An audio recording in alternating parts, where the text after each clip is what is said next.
Okay. Hello and welcome. We'll get this program started. My name is Kathleen Morgan and I am the Lawrence Public Library's Director of Development and Community Partnerships. Welcome to 20-Minute Travelogues. This event is part of the Lawrence Public Library Friends and Foundation's Retirement Boot Camp and Before You Check Out programs. And my job this evening is to go over a few housekeeping items so that you can enjoy the program. First of all, we're hosting you on Zoom this afternoon, and everyone is muted. We are also going to record the program so that we can post it on our YouTube channel. So if you would prefer not to be seen, just turn off your camera. There's a little stop video button in the lower left corner if you have a PC, and that will take care of that. Although we would love to see your lovely face, but if that is not something you want, that's completely fine. In order to fully participate, let's kind of familiarize yourself with your Zoom screen. Probably the most important thing is the chat bubble, which again on a PC is down at the bottom. It's the little speech bubble icon. And if you think of a question during any of these presentations, just write it in there. We'll have 3 presentations today. And after each one, our presenters will answer the questions that are in the chat box at that point. And then at the very end of the program, if you think of additional things, you can raise your hand and we'll call on you and unmute you and you can ask your question. So we're going to try that format for today. The other buttons you'll want to know about is up in the corner, at least on my screen, it's a button that says either gallery view or speaker view. If you hit speaker view, you'll note that like I should be big on your screen and everybody else is little. Gallery view will take you back to this grid where you can kind of see the whole crowd. So the speaker view is the view that we recommend that you use for this, because that way you can see the speaker's slideshow and that sort of thing. So I think that does it for housekeeping. So I will introduce our facilitator for today. Kathy Hamilton is a former Journal World reporter. She's an author and a playwright. And I will share one of my favorite travel stories about Kathy Hamilton. And that is a couple years back, she entered a contest on Facebook that was with Food and Wine magazine. Her winning essay compared herself and her husband Rex to bottles of wine. And that essay won her an all-expense paid trip to Italy. So, and if that wasn't enough, she and Rex were on their hotel balcony in some town in Italy and looked across the street, and there was Rick Steves, the famous travel writer. So being Kathy and Rex Hamilton, they ran downstairs and ran into the restaurant that he had just walked into, introduced themselves and chatted up Rick Steves, and then proceeded to bump into him during the rest of their travels in Italy. So I've always loved that story, and I think it kind of encapsulates the fun person that Kathy Hamilton is. So we are delighted that she serves as the boot camp drill sergeant for Retirement Boot Camp. So I will turn the program over to Kathy, and she will introduce our presenters. Thanks, Kathleen. That really was a fun story. And the best part about that story was that I won that contest 2 weeks after I'd been laid off from the Journal World after 21 years. And so I had, it was really a low point in my life and then became this really great time. So, and Rick Steves, we saw him 3 or 4 times in the town of Vernazza, Italy. So that was fun. So welcome to the program this afternoon. We had a travelogue program scheduled for March, or I think March, I believe, or February. And then when COVID hit and this pandemic set in with the quarantine and the lockdowns, we had to cancel because it was, scheduled for the auditorium, and we really weren't hip to Zoom yet. We really hadn't figured out how to transition our programming to the virtual world of Zoom. So we debated whether to do a travel program so soon because, frankly, most of us are not traveling, and or maybe we're afraid to travel or at least have concerns. But then we thought, no, darn it, we should just go ahead and talk about travel, live vicariously through our travelers, maybe plan trips for the future, 1 to 2 years off. And then we especially wanted to focus on camping for part of it, at least, because camping has really taken off, RV camping especially, since the pandemic. And so we have sort of a smorgasbord, if you will, of travelers here to present to you, starting with Don and Diane Low. And as they will tell you, they've been traveling in a camper since they've retired, and they're going to just give us the highlights of those travels and show us where they've been and some of their favorites. So take it away, Don and Diane. Oops. Unmute. Okay, we unmuted. We're good. We're good. We're Yeah. set. Okay, I'm Don. I'm Diane. We're actually talking about traveling for a cause. So we're going to focus on going to Iowa for political causes. We bought our RV in 2008.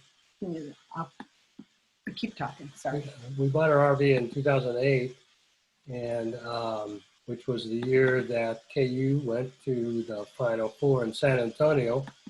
But we had not yet taken the RV out on a trip, so we didn't take it to San Antonio. We instead took our tent and slept on the ground in a KOA campground in San Antonio. And then, of course, KU won the whole thing that year. We did take our RV back to San Antonio in 2018, and KU didn't win that year. So it was bad luck? Bad luck. Yeah, okay.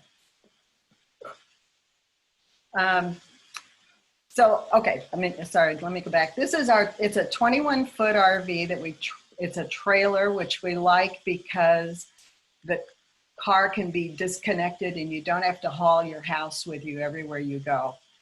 So we can just leave it in the campground and take the car everywhere. 21 feet is actually a good size for us. It's small, but it works for 2 people. And the third member of our party, who just hates it, but we got the RV basically so that we could be gone for 4 to 6 weeks, and that I couldn't leave her home alone. So that's basically what we have. It's small, but it has a microwave, a big enough refrigerator for us. We fill the freezer with leftovers that we froze from home. It has a 3-burner stove, and it also has a small television. There's room for a bigger one, but we didn't need a bigger one. It has a DVD player because many campgrounds don't have cable or any kind of television, so you have to find your own entertainment. We've lived in this for 4 and 6 weeks at a time and thoroughly enjoy it. We have taken many trips around the country. Our first trip was to Florida when Don retired, and we watched the last space shuttle launch, which was just really wonderful. And then we went to the East Coast. We've been to Texas. We've been to Canada. We've been to Minnesota. We go to California frequently. Our kids live there. And Washington State and Colorado. It's been everywhere. So it's well used, and we love it. So we are, in addition to fans of KU basketball, also pretty interested in politics. I was a political science major in KU, and Diane was actually a coordinator for some congressional campaigns for Douglas County. So we've always been interested in politics, and in 2018, we were pretty involved, of course, in Obama's campaign. We had some of his volunteers staying at our house for the primary. We went to Iowa, went door to door for the primary, and then to Missouri for the general election. But then in 2012, we got to go to the Democratic National Convention. Here we are in the Kansas delegation area. We got to see Governor Sebelius, of course, talking to the convention. And John Lewis was standing right behind our area. And it was just amazing to see all the people that went up to him and shook his hand and talked to him. And he seemed to be a very gracious person. So I always regretted not going up and shaking his hand myself. So after the election, we ended up in Iowa. We decided we would spend September and October in Iowa campaigning there for Obama. I called the Des Moines Obama office and said, where do we go? What do we do? And they told us where to go. And we took the RV up, found a campground just, like 15 minutes from Urbandale, which is a suburb of Des Moines. And Urbandale was a great place to stay and to do our volunteer work because they're the Urbandale High School Jayhawks. So it just felt like we were back at home, kind of. We really did enjoy this community. We met lots of volunteers. These are two volunteers that we saw a lot as they were telling us where to go and where to walk. The one on the left, last summer when we had the tornado in Lawrence, I got an email that night asking if we were okay, and I feel like when you stay one place for a while and you get to know people, you really do make connections. Urbandale's an interesting community in that there are a lot of Bosnian refugees living there from the early 1990s. They were resettled there by our government. Consequently, they like President Clinton, who brought them here away in safety. And so there are a lot of Democrats. But the thing that I noticed about immigrants that we met were they were so proud of being able to vote. I mean, they were so incredibly, it was such a gift and such an honor to be able to vote that it was really fun to talk to them. On the other hand, there were some people in Des Moines who weren't very interested in politics after having suffered from all the door-to-door canvassers in their first primary in the country, and then through the general election, they'd had hundreds of people knocking on their doors. So at least on a couple of doors, there were signs that said, "Don't knock on my house." In fact, there was one that said, "If you knock on my door, I'm going to vote for the other guy." So of course we didn't. We did talk about getting a Romney button and then going back to that household, but we didn't actually do that. Yeah, we try to behave.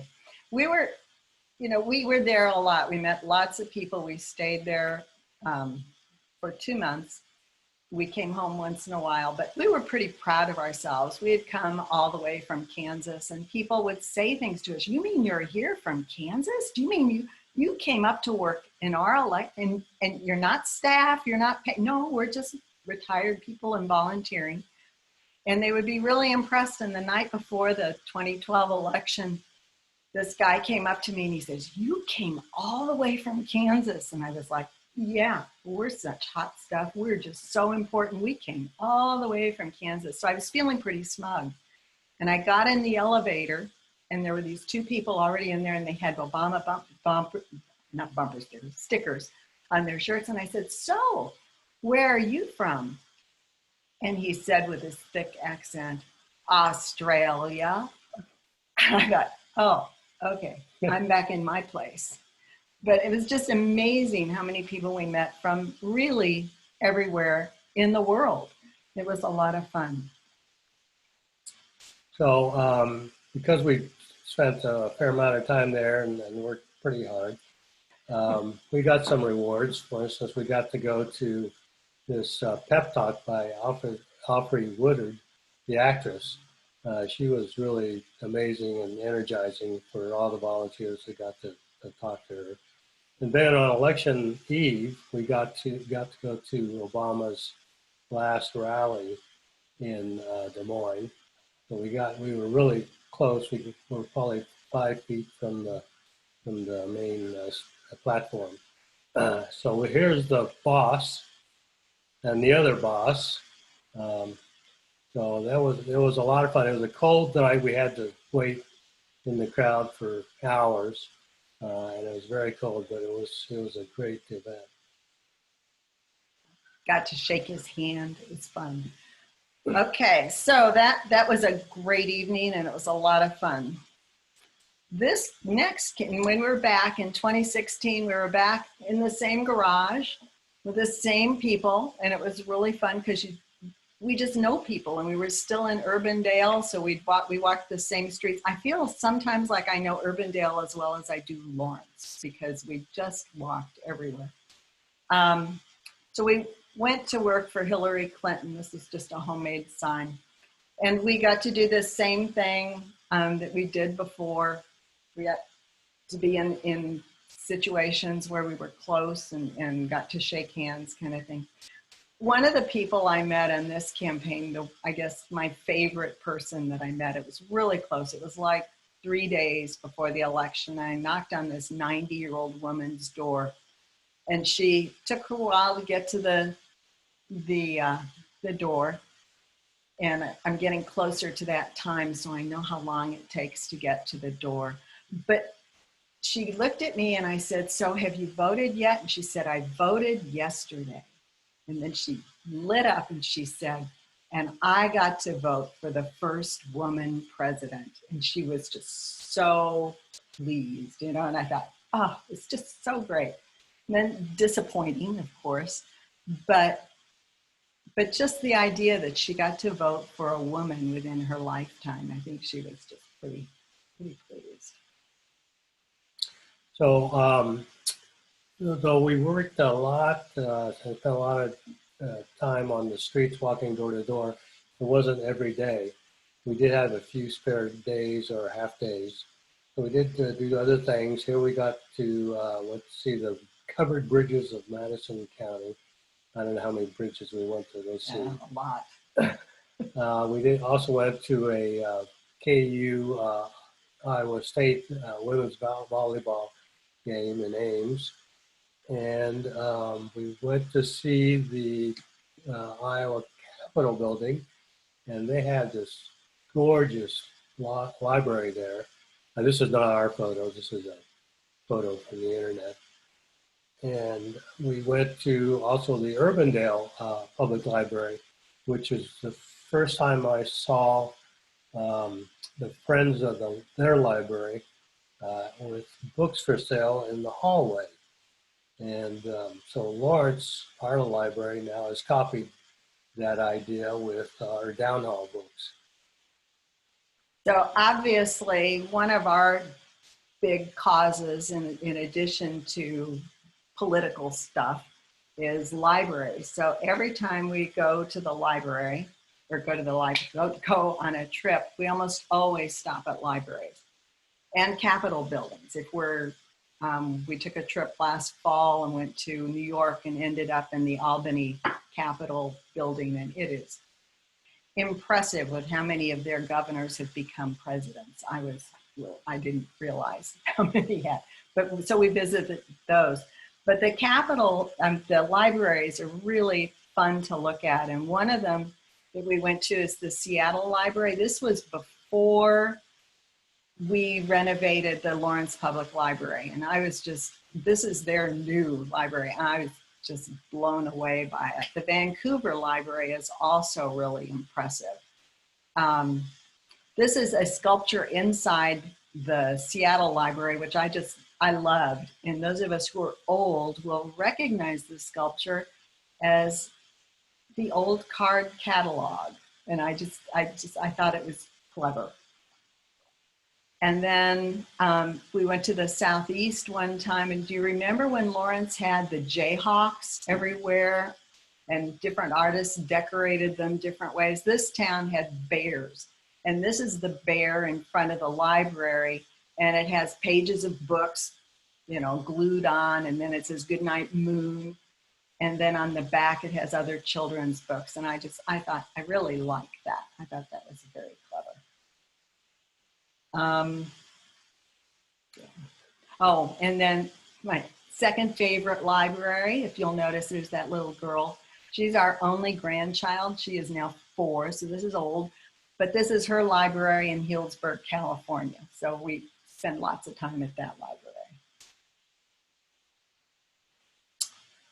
So we probably won't be traveling for politics this year. Certainly no door-to-door, not much door-to-door activity. And I don't know what the future is going to hold, but there'll probably be other causes that you're going to be able to volunteer for in the future. I'll just mention a few. Habitat for Humanity apparently has an arm that's called Care a Banner, which is people in RVs that go to different places and build houses for Habitat for Humanity. I know lots of campgrounds, national parks want campground hosts and volunteers to help maintain the trails and do other work in the parks. And there are probably, unfortunately, opportunities for helping with disaster relief in the future. But I'm sure you have your own causes, and you can sure find opportunities to take the RVs and help with those causes. It's a good way to travel. It's cheaper than staying in a hotel, and you get to meet some interesting and nice people. So thank you for listening to us. Take any questions? Oh, questions? Thank you, guys. I think that we don't have any questions on the chat as yet. So what I think we'll do is open it up so people can just hold up their hands and ask questions at the end, at the very end of the hour. So thanks. That was wonderful. And if you can toggle out of, there you go, your shared screen. That went smoothly.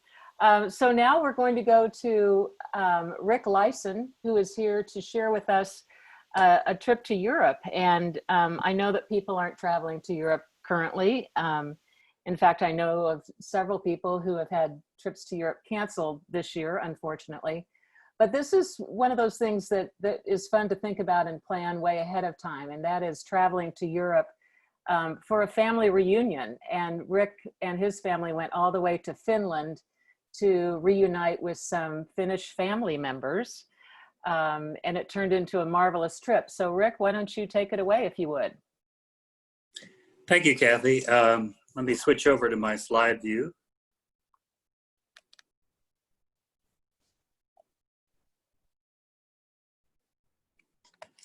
Is that displaying okay?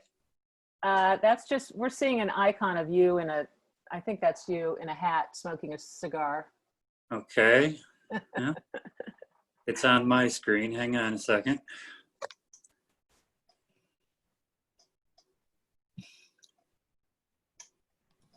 Let me get back to where we were. Okay.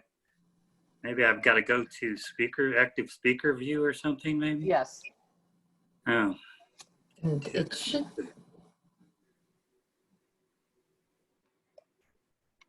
Or your share screen. Yeah. Share screen. Let me try that. Okay. Still no? No. Because you're on a Mac, right? Yeah, well, it's an iPad, yeah. An iPad, yeah. So I think it's not shared screen. It's something else. It's something similar to that. Okay, worked yesterday. Okay, maybe. Oh, all right. I'm sorry. I didn't do shared content. Okay. Yeah, shared Okay. content. That's it. All right.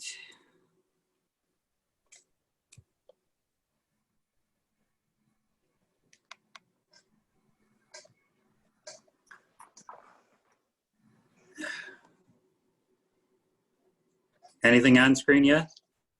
It's really just your icon. So you may need to open your PowerPoint or whatever you have on it. Yeah, I've got it on. And if you want time, we can go ahead. We can jump ahead to the Dehnerts if that. Yeah, why don't you do that and I'll play around with this. It worked well yesterday.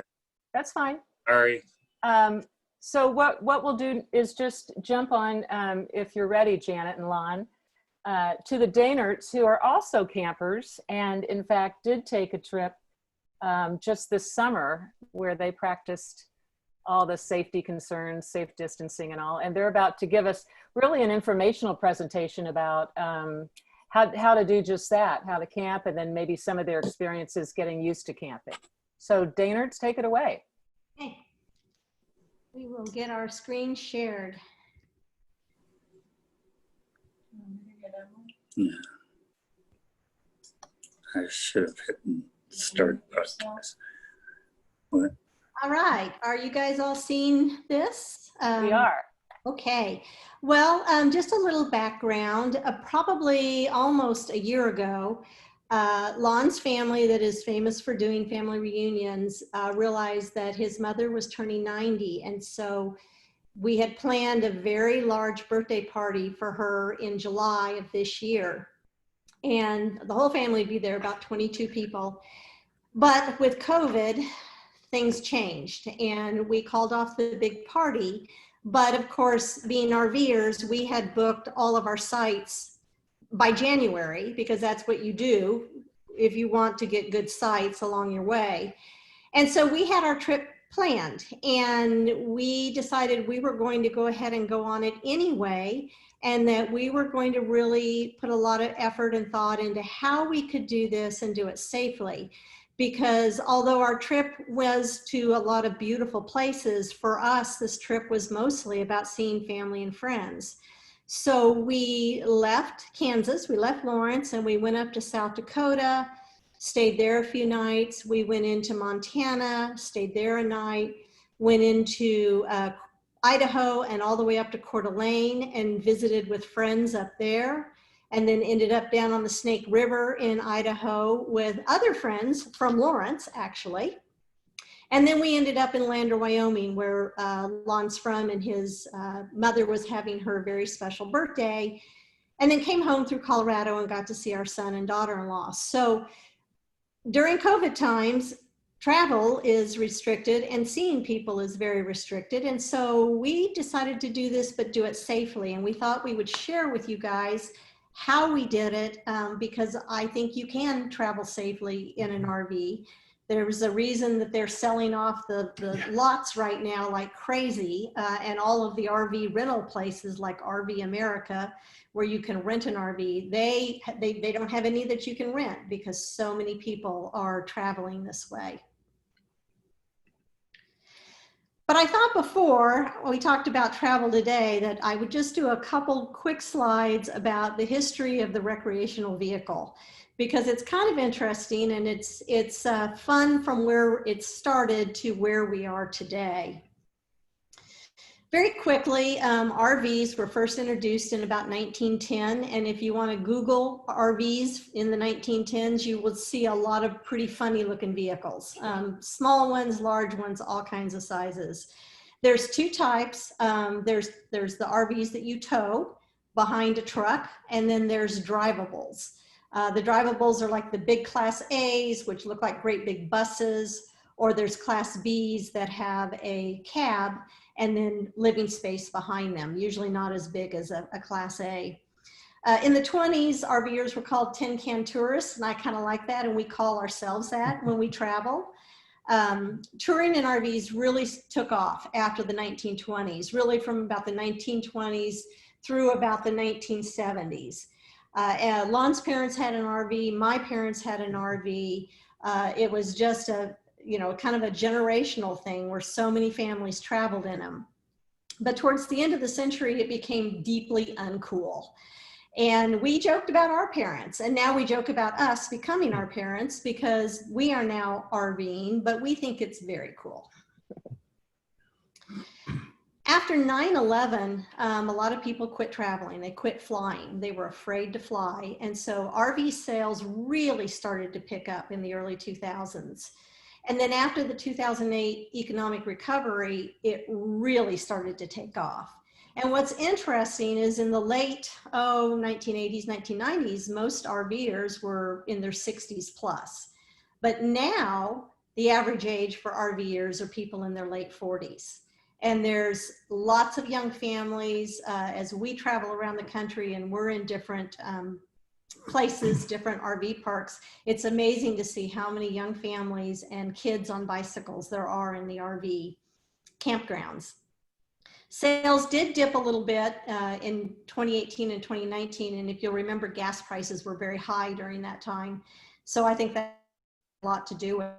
But they have taken off since the pandemic. And nationwide, I've heard that the sales have been up more than 30%. But if you look at different parts of the country, there are parts of the country where it's up over 300%.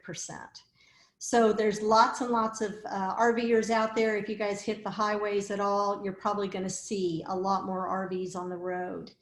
And then I wanted to share a fun fact, because there are a lot younger families that are RVing, and it seems that the RV of choice for many of these young families are conversion vans, where you buy the van and then you can either have someone like Airstream or Winnebago convert it, or you can convert it yourself into a recreational vehicle.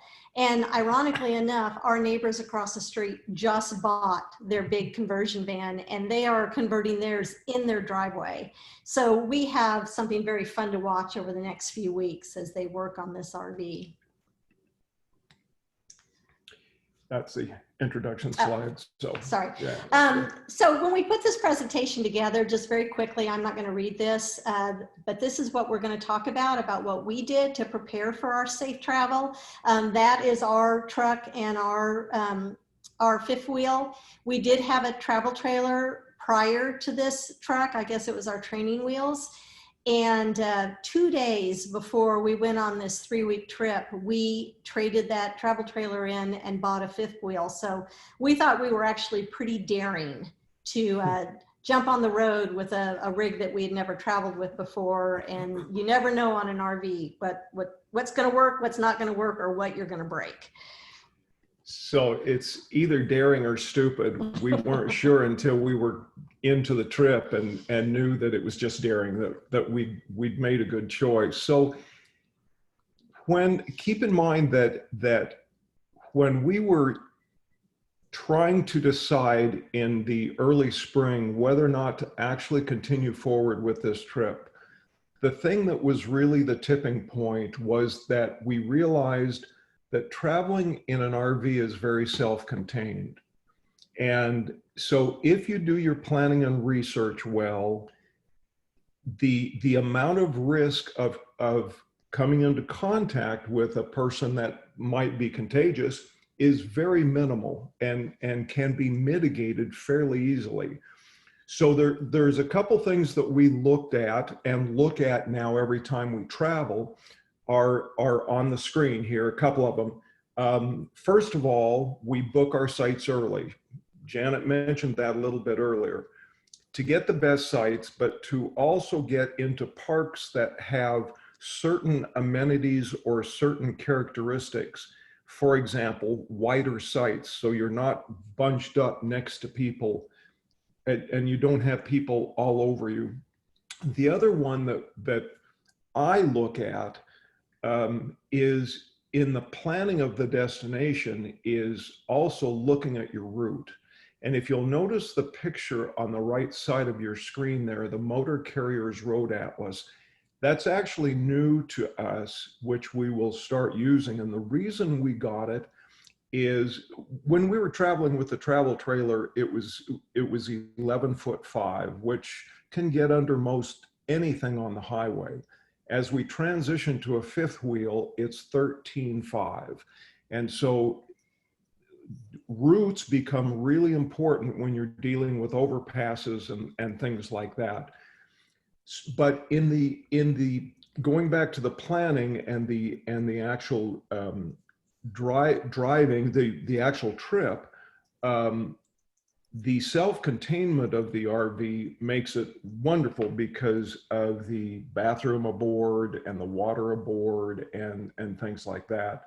So those were things that we had to take into account as we're planning. And for this trip especially, because of COVID, we also realized we needed to research our destinations and see what the COVID outbreaks looked like in those destinations. In Lander, Wyoming, where you would think it probably wouldn't have had a very large presence there, we found out that it was actually kind of out of control, and that it had gotten, Lander's what, 7,500 people? Yeah. But outside of Lander is a very large Indian reservation, and COVID had gotten out on the reservation and just really, really spread through the community. In fact, the first 3 deaths in Lon's little hometown were at a nursing home that was 3 blocks from his parents' house. So they were very, very concerned about this and about us visiting, and so we actually took as many precautions as we could. But we did research first. We also had friends at the same time who traveled to New York, and while they were in the state of New York all of a sudden put Kansas on the list of, if you come into the state of New York from Kansas, you have to quarantine for 2 weeks. And they're like, what do we do here? And we said, well, you're in an RV, so you just kind of don't go out to a lot of places beyond your RV, and you quarantine wherever you park it. Oh. So they had to work with that on their trip. One of the other things, and this hasn't been quite as hard for us since we're not on private insurance anymore, we're both retired and on Medicare, but I've always researched different medical facilities, different hospitals, what was in our network, what wasn't in our network, because if you do have an accident or an unexpected illness or an illness like COVID, you want to know pretty quick where you can go to get help, that you're going to have insurance coverage. So we researched that. And of course, we also looked to see what different requirements were for different states. For instance, Colorado had instituted a mandatory state mask ordinance, which we thought was great. And we actually felt safer traveling through Colorado than any of the other states. But we looked at that both before we left and as we went through our trip, because things can change, so that we knew what to expect in each location. So some things that we looked at, especially this time, to take with us. You can see them there on your screen, just an assortment of different things. In the past, we took gloves. I took the nitrile gloves with me for working with the sewer hoses and such in the trailer, but didn't think about contact at gas stations and other places. So we now carry like the gloves in both the trailer and the truck. We use them for fueling. We carry masks. We pack all those things that we use for safety's sake at home in the trailer before we leave. And another thing that we got used to doing was, and this is the one that she wanted me to cover, was we now pack our lunch and we eat it on the way. And if the weather's bad, we either eat it in the truck or we step into the trailer. I like food. She can do without, I guess. So that's one of the things that we now do everywhere we go. And not only that, when we stop for fuel, and after Lon has filled up the truck and we move it out of the lane so other truckers can get in, we use our own bathroom. We do not go into the gas station at all. And so we felt like that kept us pretty safe as we were traveling. One of the little campgrounds we stopped at, and when I first pulled into it, I kind of thought, oh, and it turned out to be probably one of the best little family-owned campgrounds we have ever stayed at. They not only took us and showed us our site, they had Clorox wipes and they wiped down all of the hookups for us. So from then on, when we stopped at any site, Lon took out the Clorox and he wiped everything down before he actually hooked our stuff up to it. I'm kind of a clean freak. And since we were seeing a lot of friends and family and we had just gotten this new RV, we knew they wanted to come see it and tour it. And so I reassured them before they came that I used disinfectant spray and I cleaned everything down that they would touch if they went into our RV. And that made them more comfortable to come and spend some time with us. And I also want to point out on the picture just the cutest little Jayhawk mask in the whole wide world that I actually bought from Kathy, and I wore that proudly as we traveled. So shout out to Kathy. So on the screen, you see a number of things. On your left is it's a screenshot of one of my folders on my phone called Travel. And I have 2 or 3 on RVs. I have 2 or 3 on camping. I have a couple on travel. I have collected quite a few different apps that help us travel and to know what's coming up, because it's all about knowing what to expect as you travel. And we'll talk about what happens unexpectedly sometimes, but things like the Pilot Flying J or the Gas Buddy lets me know where I can get gas or diesel in this case in a facility that I know I will fit and that I know is spread out far enough so that I'm not in contact with a lot of people while I'm there. And then she's got a couple on here she'll talk about. Yeah, one of the apps that I like the best, and most people have it on their phone, is the Weather Channel. And of course that helps you with weather while you're traveling. But if you will go into your Weather Channel app and you put in a location of where you're going, in this case it shows Estes Park, Colorado, and then scroll down once it's gotten to that location, you can find a daily coronavirus report. And so I have found that it is lagging a couple days sometimes, but it's pretty accurate. And so you can look to see what the COVID cases are, where your destination is, and how much it's increased or decreased in the last 24 hours, as well as the state report. So that was a really quick and easy way for us to keep track as we traveled around, to know the environments that we were going into. And because I travel everywhere with my dog, my other app that I use all the time is called Bring Fido. And that is an app that you can put in your location and then pull up. It'll show you dog-friendly hotels, dog-friendly restaurants with patios, dog-friendly parks, dog parks, just anything that you can do with your dog in that area. And that's been really nice for us, especially this trip, because we didn't do indoor things on this trip. We didn't go into historic buildings or even downtown areas that we would normally love to go into. Instead, we found really fun hiking trails to go with our dog. And this was an easy way for us to do that. The other thing, since our trip wasn't as much about going to beautiful places, although we did go to some pretty places, this trip had been planned about seeing family and friends. And when we decided that we were going to go ahead and do it, we decided it was very important for us to communicate with everyone that we came into contact with. So we talked to them before we got to their locations. We asked them what they were comfortable with. Were they even comfortable with us coming and seeing them? Because like Lon's mom at 90, she was probably the least comfortable. And so we spent our time visiting with her out on her deck from 6 feet away. But we talked to them about that. We asked our friends, what precautions have you guys taken? We told them that we had pretty well self-quarantined for 14 days before this trip, and just shared that information very openly. We talked about, we were with some friends while we were in Coeur d'Alene, and they hadn't been in a restaurant since January. And so we talked about that. Did they feel comfortable if we went to an outdoor restaurant where we could sit outside socially distanced? And they were, and so that was a treat that we got to do with them. But it's just important to be able to share all this and talk it through if you're going to try to visit people, which is half the fun of traveling, and you know, have them be comfortable and you be comfortable as well.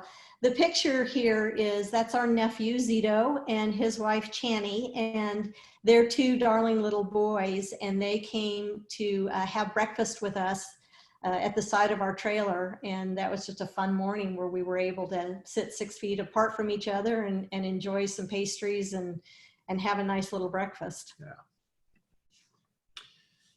So when you're traveling in any form, but especially with an RV, because you're dealing with a mechanical beast, you have to expect the unexpected.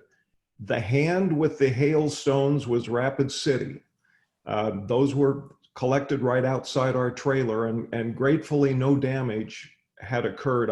The bed of my truck got a little bit, but not enough to worry about. So I had a valve break in the last 4 days of our trip, and I had to find out how to plug that.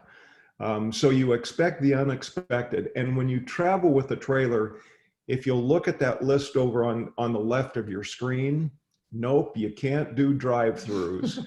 Those are off the list of things you can do. And also you look at overhead hangings of covers over gas stations and things like that.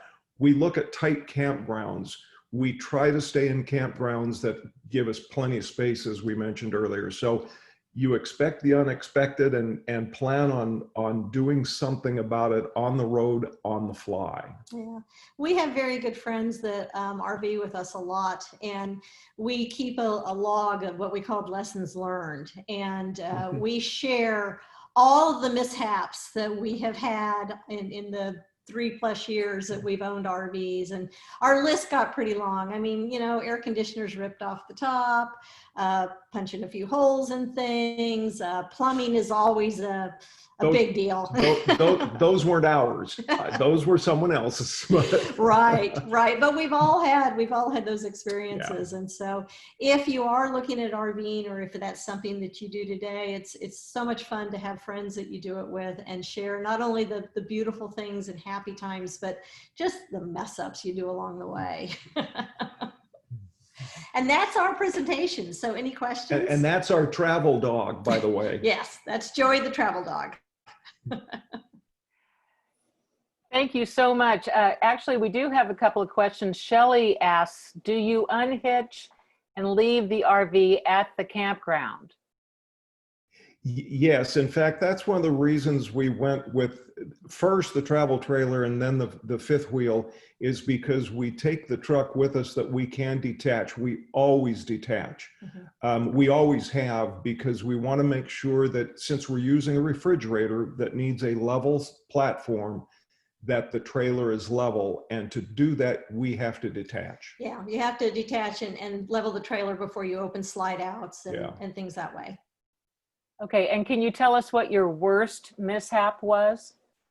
I can tell you Peggy and Tom's. Plumbing just sounds scary to me. I mean, any kind of plumbing problem just... Well, that one was a little bit worrisome, because it was the valve on the low point drain connected to the hot water system, and I couldn't get stop flowing. And it was my fault. It was something that I did that was just stupid. But I found a way of plugging that hose and making sure that we had a viable system the rest of the trip. Yeah, most of ours have been involving water. We've flooded our tanks a few times, and you walk up and there's like, hey, there's all this water out the side of the RV. What's that about? So most of ours have involved water hookup or water drainage or something to do with water. And I will say, it's nothing has been so serious that it has jeopardized a trip. So we're grateful on that. Yeah. Well, thank you so much. I know a lot of people, including myself and my husband, are looking at RV camping. And we were before COVID. It's just something that would be fun, and going to RV shows and whatnot. So I think it's on a lot of people's minds. So we appreciate all that good information. So now we're going to go back to Rick, and there's been a lot of chatting behind the scenes here. Rick, I hope it works. If it doesn't, no big deal. We'll just, we'll include you in the fall program. So no pressure, but let's see if we can get Finland going here. Yeah, let's see if I can push the right buttons. I'm sorry for that. That's fine. No problem. Let's see what I can do here. The Zoom world is full of challenges. There you go.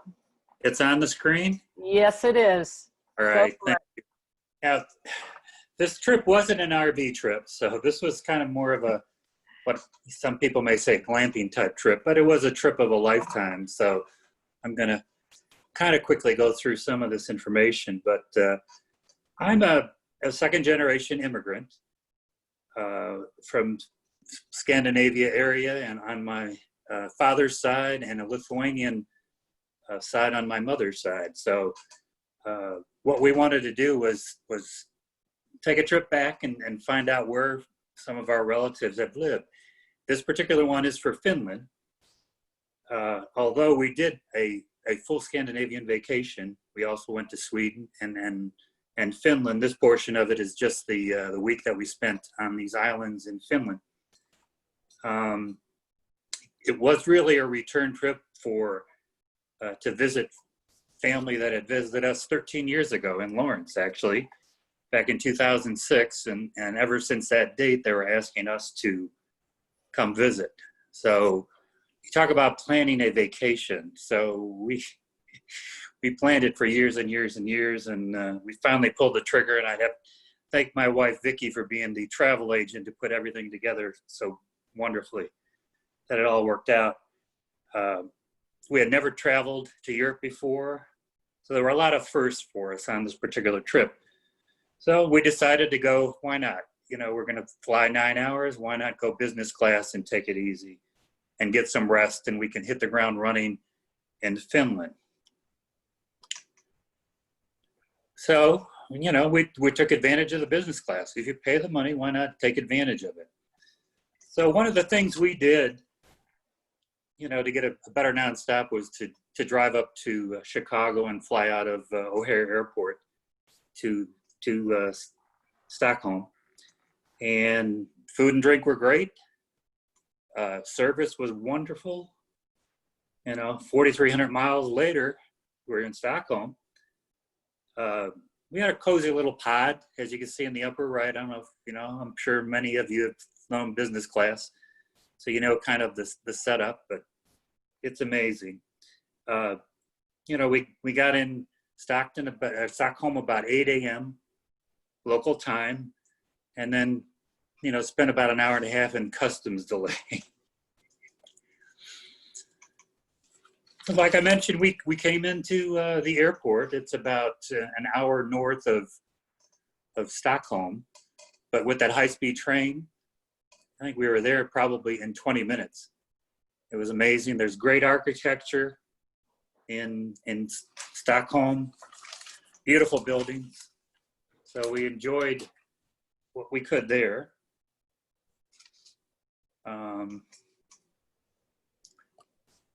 And then this is where our destination for this Finnish trip was, Finland. It's, you know, obviously islands between Sweden and Finland. Hard to get to by air. So we pretty much had to fly into Stockholm and then take a boat to our next destination. This was our first cruise trip. We took it on this Viking line. Why not? If you're up in Scandinavia, why not take a Viking line, right? What was interesting about this particular carrier was that they had an actual rotor sail on this ship that actually reduced the fuel consumption, because this turning sail, which is just that post right in the middle of the ship, would turn and also save some money on fuel. I thought it was very interesting, so I dug into that a little bit more on that and wondered why other, you know, ships, carriers aren't using something like that. So from Stockton to Åland Islands, you go right along the shore quite a bit. And so you see quite a few buildings on the side, beautiful buildings, different towns, things like that. So all you do is basically sit back and enjoy the 6-hour ride. And again, this was our first trip on a cruise ship, so we didn't know what to expect. But we enjoyed it. We had family there. We had enjoyed a few adult beverages and lunch, and just sat back and enjoyed the ride to the islands. This is kind of an example of what we're looking at. This is the Åland Islands archipelago. There's 6,700 islands in this grouping, and only 60 of them are inhabited. What greeted us at the dock was our host family, and that was a surprise. And so this is the mom, dad, and their daughter, and their young granddaughter there that greeted us. Also, my grandson Orion is actually in front waving a flag too, that jumped into the photo. Uniqueness about this is that these flags are a combination of Finland and Sweden. So Sweden has the yellow and blue, and Finland has, I think, the blue and red and all that. So they decided to come up with a combination for their particular flags. And this country is an autonomous Finnish province. So they speak Swedish. So that really didn't help us because we didn't know much Swedish either. But and their main industry is fishing and the fishing industry.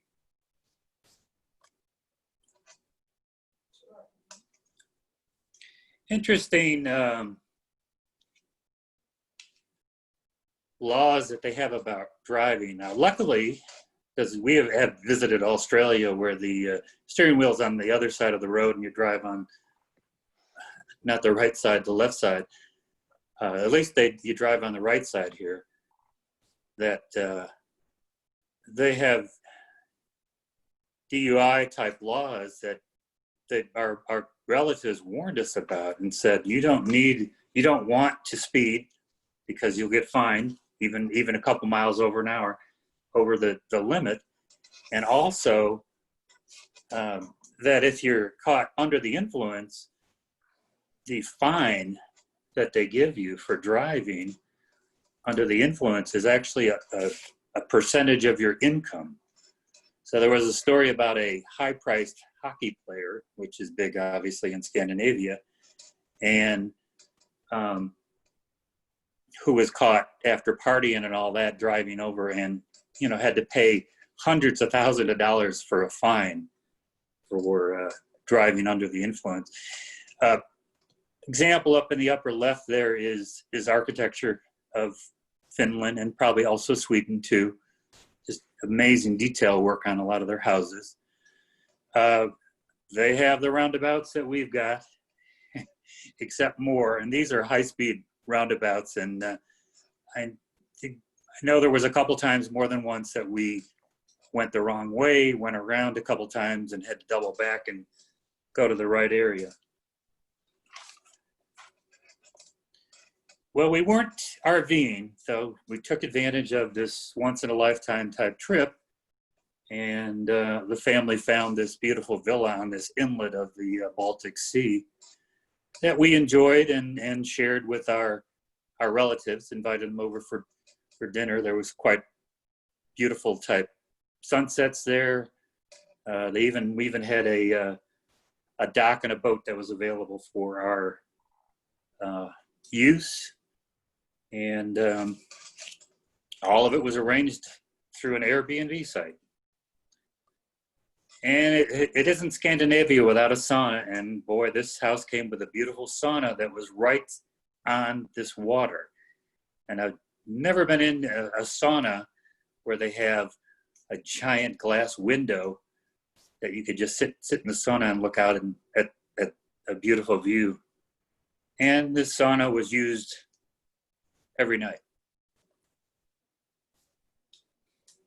And of course, there were some more food and adult beverages. The unique, maybe very famous food that our relatives at least offered to us was this sandwich cake made out of eggs, shrimp, bread, obviously cucumbers and greens and all that. They do have greens just about with every meal, a lot of potatoes. The center photo is a dessert item that they call a princess cake that has got, I think it's marzipan that's in it, very sweet. And I'm glad that we had a small portion of it rather than a large one.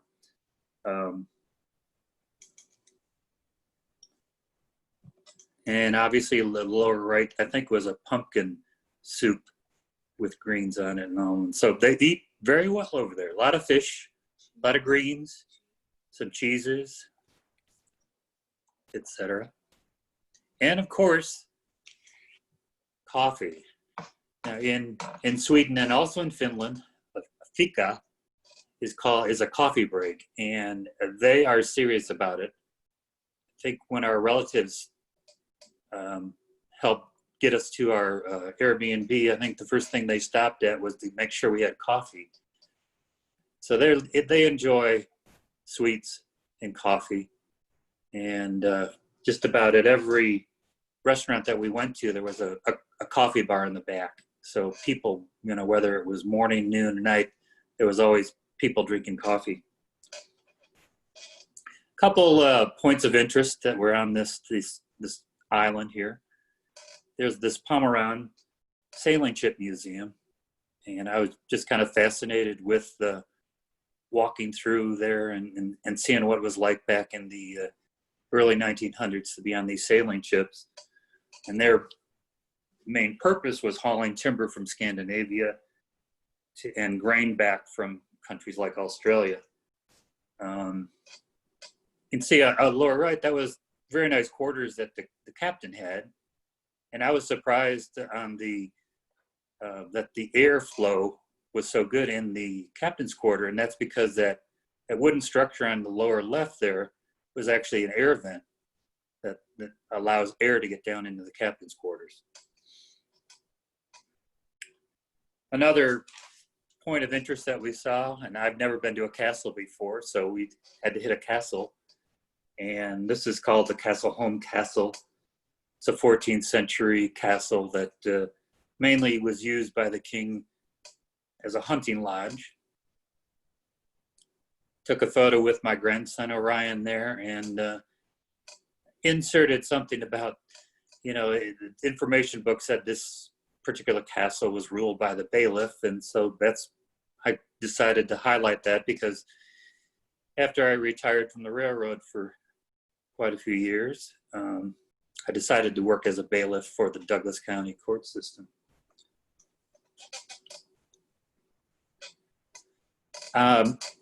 Obviously, there was the trip to family churches, grave sites, things like that. This is my cousin Elof and his wife Ellie, and the grave of his mother and father Downing there.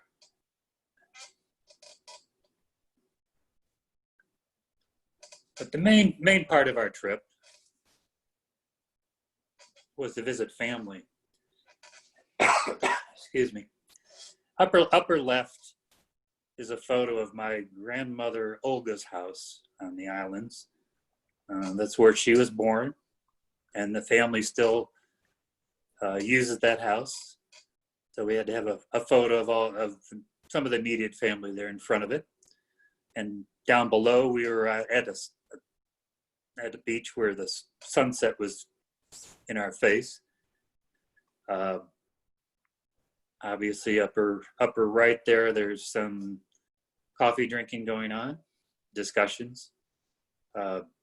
One of the surprised us was that our host put together a community party for us with a lot of our relatives and some friends.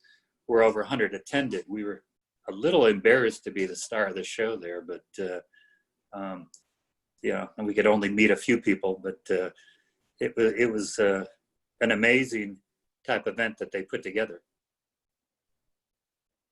And continuing on, just some more family shots. Might say on the lower right there that we had brought a lot of pottery from Lawrence as gifts to them. They brought us some gifts when they visited back in 2006. So we had went to the farmer's market one day and picked up a bunch of pottery from Helen Martin, one of the local artists, and he's holding a berry bowl that we gave them. We think they probably would be using that quite a bit. So it was nice to bring a part of Lawrence to them. The biggest tradition with them that I guess I didn't know a heck of a lot about was these midsummer polls. You know, I think we probably heard about maypoles or things like that, but in the past. But everywhere we went, there are these poles decorated with the decoration in the upper left there. And, you know, this is a summer solstice, a welcoming summer in. And there's a lot of community events all over the islands. I thought maybe they just had a couple main ones, you know, in some, you know, city squares and all that. But they had these all over the island. And my daughters, Emily and Rebecca, kind of embraced the situation there.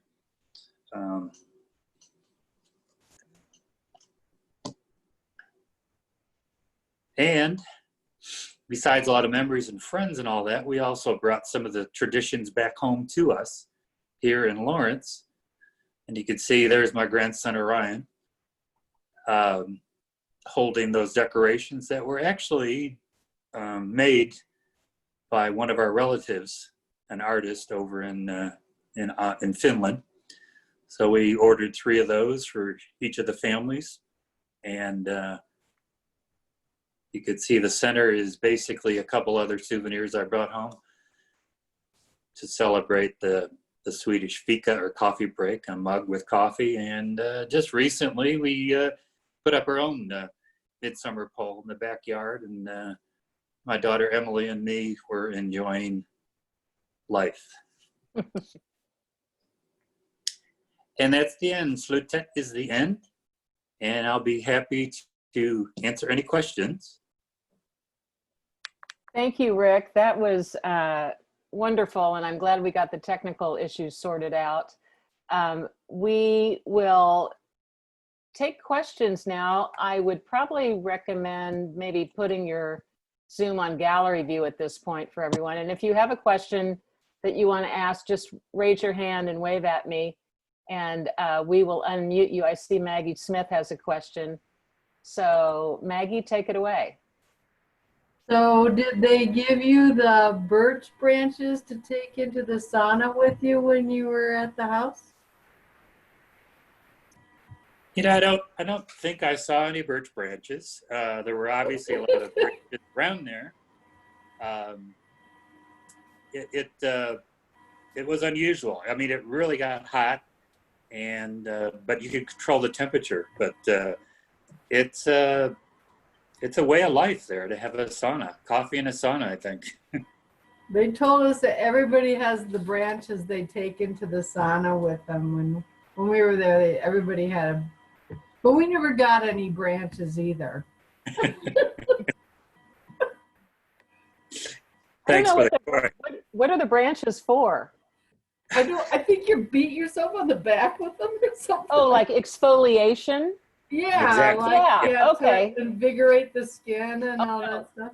Margie, we need to unmute Margie because she has the answer. Margie, go. Well, I was a high school exchange student to Finland, and they use the birch branches to increase your circulation. You beat yourself with them, and then you jump in. We lived on the Gulf of Finland, and so we would jump in this freezing cold water, but we couldn't adjust the temperature. They just had a fire there. They built it every night. We had sauna every night. It was, as you said, a big tradition. Wow, awesome. Anybody else have a question for any of our presenters? Jean Drum. Let's unmute, wait, Jean, let's unmute you first. Can you get her, Kim? Oh, there. There, go. Okay, I just wanted to ask about Aland, A-L-A-N-D. What is that part of, is that a place in Finland, or is that the Finnish way of writing? But I saw that term A-L-A-N-D. I wanted to know about it. Does anyone know? You know, I don't know the history of that name. So it's a place, a part Yes, of. yes. Okay. Yeah, I'm sorry. Okay. Yeah, that's the entire archipelago, Oh. Olin Islands. Okay. Thank you. I mean, I never mentioned we were in the town of Mariehamn, which is the main city in on the islands. Okay. Thank you. So it's a regional name then, maybe a name of the complex of islands, Right. perhaps. Okay. Yeah, I'd say so. Good. Anybody else have a question for our campers or anything?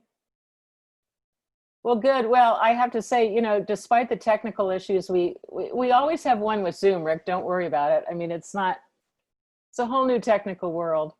But we're awfully glad everybody joined us, and hope we gave you a sampling of, you know, these dream trips that Rick had that would be really great to start planning now for maybe 2 years from now, hopefully, knock on wood, or the camping. And I will share one thing, because we have looked into the RV lifestyle sort of and wanted to try before we buy. And there is a site called rvshare.com where it's kind of like Airbnb for RVs.